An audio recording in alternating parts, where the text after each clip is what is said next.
فضیلت زیارت آقا عبداللہ حسین کے سلسلے میں ایک حدیث اور ایک آداب زیارت آقا عبداللہ حسین سے ایک چیز آپ کی خدمت میں عرض ہوئی۔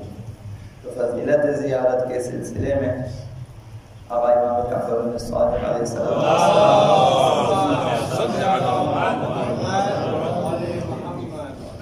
ارشاد فرماتے ہیں من زار قبر حسین بشط الفرات، نہر فرات کے کنارے آقا عبداللہ حسین کی اگر کوئی شخص زیارت کرتا ہے، قبر آقا امام حسین پہ حاضری دیتا ہے، سلام کرتا ہے اور ان کی زیارت انجام دیتا ہے، تو یہ شخص یہ ظاہر ایسا ہے کانا کا منظار اللہ فوق عرشہ، یہ اس شخص کی مانند ہے جس نے عرش الہی پہ خداوند متعال کی زیارت کی۔ زیارت آقا عبداللہ حسین گویا خداوند متعال کی زیارت کرنا ہے۔ اب خداوند متعال کی زیارت کا جو ثواب ہوگا وہ کربلا جا کر قبر آقا امام حسین کی زیارت کا ثواب ہوگا۔ اس حد تک تشویق دلائی گئی ہے تاکہ یہ تمام چیزیں رموز حیات تشیع ہیں کہ ان زیارتوں میں، ان مجلسوں میں اور ان خطبوں میں، ان آنے جانے میں، ان اجتماعات میں مکتب تشیع کی حیات پوشی ہے۔ اب جب آپ زیارت کے لیے جانا چاہتے ہیں تو آداب زیارت کا خیال رکھنا ضروری ہے۔ آداب زیارت میں سے ایک یہ ہے، حضرت آقا امام جعفر الصادق علیہ السلام ارشاد فرمایا وَيَلْزِمُكَ الْغُسْلُ قَبْلَ أَن تَأْتِيَ الْحَائِرَ، قبر آقا امام حسین پہ جانے سے پہلے غسل کرنا ضروری ہے۔ یہ آداب زیارت میں سے ہے، مستحب غسلوں میں سے ایک یہ غسل زیارت ہے کہ قبر آقا امام حسین پہ جانے سے پہلے حتماً غسل کرنا چاہیے۔ یہ طہارت روحی حاصل ہوتی ہے غسل سے، جو کہ پاکیزہ ہستیوں سے رابطے کی ایک شرط ہے کہ انسان پاک صاف ہو کر جاتا ہے۔ بڑی ہستیوں کے پاس طہارت مقدس مقامات پر حاضری کے لیے لازمی چیز ہے۔ حضرت موسیٰ علیہ السلام کوہ طور پہ گئے جو وہ مقدس جگہ ہے، تو فرمایا فَخْلَعْ نَعْلَيْكَ، اپنے جوتے اتار کے آ جائیں۔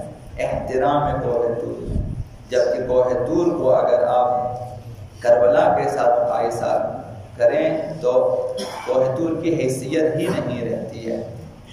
جب کوہ طور پہ حضرت موسیٰ کو حکم ہوا کہ اس کے احترام میں جوتے اتار کے آ جائیں، تو قبر آقا امام حسین کی زیارت برابر ہے عرش پہ زیارت الہی کے۔ اس لیے ضروری ہے کہ انسان جس قدر بھی ممکن ہو طہارت کے ساتھ جائیں، تو یہ لازمی چیز ہے۔ حرم حسینی میں وارد ہونے سے پہلے غسل کی سفارش کی گئی ہے۔ ایک شخص نے آقا امام جعفر الصادق علیہ السلام سے سوال کیا۔ قرآن مجید میں جیسا کہ عرض کیا حکم ہے کہ مسجدوں میں نماز کے لیے آتے وقت آپ زینت کر کے آ جایا کریں۔ خذوا زینتکم عند کل مسجد، ہر وقت جب مسجد میں آنا چاہے نماز کے لیے تو زینت کیا کریں۔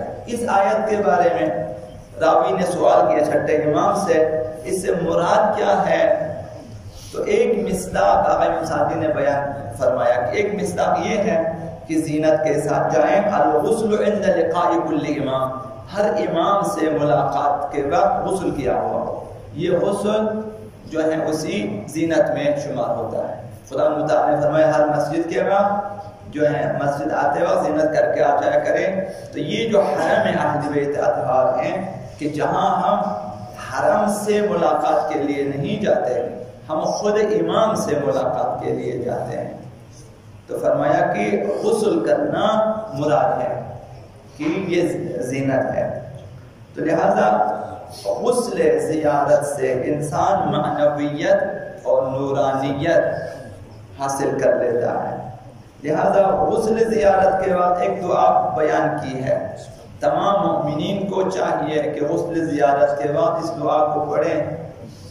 اس سلسلے میں ہم لوگ جو ہے بہت ہی پیچھے ہیں اور شاید ہم لوگ یا باور نہیں کرتے یا ہمیں جو ہے معلوم نہیں ہے کہ ان چیزوں سے ہمارے اندر معنویت، نورانیت اور بہت ساری جو ہے معنوی آثار پیدا ہو جاتے ہیں.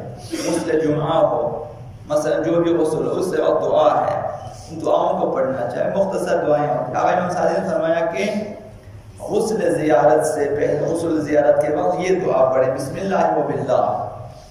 اس کا مطلب یہ ہے کہ میں اللہ کی مدد سے اور اللہ کے نام سے اس کام کو، اس عمل کو انجام دے دیتا ہوں. یہ جو قصد پانی انسان کو پاک نہیں کرتا ہے، قصد قربت انسان کو پاک کرتا ہے. تو یہ جو کہ بسم اللہ و باللہ، میں اللہ کی مدد سے اور اللہ کے نام سے اس عمل کو انجام دیتا ہوں. اللہم اجعل لی نورا، خدا اس غسل کو میرے لیے نور قرار دے. وضو کے بارے میں آیا ہے کہ نور علی نور، غسل وضو نور ہے، وضو پہ وضو نور علی نور ہے. یہاں اسراف نہیں ہے. آپ کہیں کہ یار میرا وضو ہے، اب دوبارہ وضو کرے، پانی اسراف ہو جائے گا. اس میں اسراف کی بات نہیں کی ہے. اس میں کہا وضو ہے، تجدید وضو کرے، مستحب ہے، پھر وضو کرے، وضو ٹوٹنے کا انتظار نہ کرے. تو غسل میں بھی یہ نورانیت ہے. غسل میں بھی ہمارے استاد کہا کرتے تھے کہ یہ جو منع کیا گیا ہے کہ وضو کے بعد خشک نہ کرنا، وجہ یہ کہ وضو کے ہر قطرے میں نورانیت ہے. اگر آپ خشک کر دیتے ہیں تو نورانیت کم ہو جاتی ہے. کہ وضو کے بعد اعضاء کو خشک نہیں کرنا چاہیے، رہیں تر، ہر قطرے سے انسان کے لیے نور ملتا ہے. غسل میں بھی یہی ہے. فرمایا اللہم اجعلہ لی نورا، خدا اس غسل کو میرے لیے نورانیت قرار دے. اس غسل کی وجہ سے ہمارے دل میں نورانیت پیدا ہو جاتی ہے، نور ایمان پیدا ہو جاتا ہے. وطہورا، پاکیزگی آ جاتی ہے. غسل سے ہمارے اندر پاکیزگی آ جاتی ہے. وحرزا، ہماری حفاظت ہوتی ہے. شاید ہم باور نہ کریں غسل سے کیسے ہماری حفاظت ہوتی ہے. حرز ہے یہ غسل. اور اسی طرح شفاء من کل داء و آفت، ہر آفت اور ہر بیماری سے میرے لیے شفا کرا دے. خداوند ایک غسل کے ذریعے ممکن ہے آپ کو جو ہے ایسی اموات سے آپ کو بچائیں کہ جو مثلا حادثاتی ہے، یا مثلا ہمارے بری موت ہے، اس سے انسان کو بچا لیتا ہے. ایک غسل سے انسان کے اندر نورانیت بھی آ جاتی ہے، معنویت بھی آ جاتی ہے. اللہم طہر بہ قلبی، خدا اس غسل کے ذریعے میرے دل کو پاک کر دے. واشرح بہ صدری، اس سے میرے سینے کو بھی کھول دے. وسہل بہ امری، میرے کاموں کا آسان. یہ تمام فوائد ایک غسل زیارت میں ہے. ممکن انسان کو سعی صدر مل جائے. سعی صدر ملنے سے کیا ہوتا ہے؟ آپ کا سینہ پاک ہو جاتا ہے. جب دل میں گنجائش ہوتی ہے تو انسان کے اندر پھر کینہ نہیں آتا، حسادت نہیں آتی، بغض نہیں آتا. یہ سارے چیز، سینہ کھلا ہوا ہے، سب کے لیے گنجائش ہوتی ہے. جب سینہ تنگ ہو جاتا ہے تو پھر کسی کے پاس جو ہے چند روپے، چند چیزیں دیکھ کر بھی انسان کا دل خراب ہو جاتا ہے. سعی صدر ملتی ہے اور انسان کے امور آسان ہو جاتے ہیں، مشکلات حل ہو جاتی ہیں.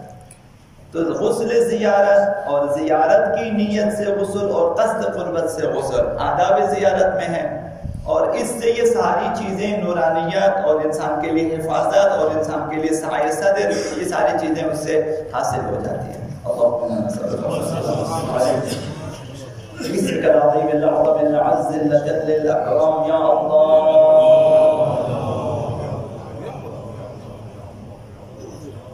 یا رحمان یا رحیم یا مقلب القلوب ثبت قلوبنا على دینک.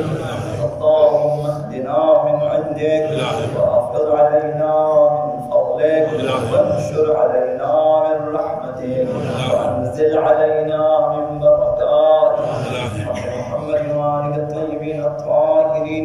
يا رب المؤمنين والمؤمنات، رحم الله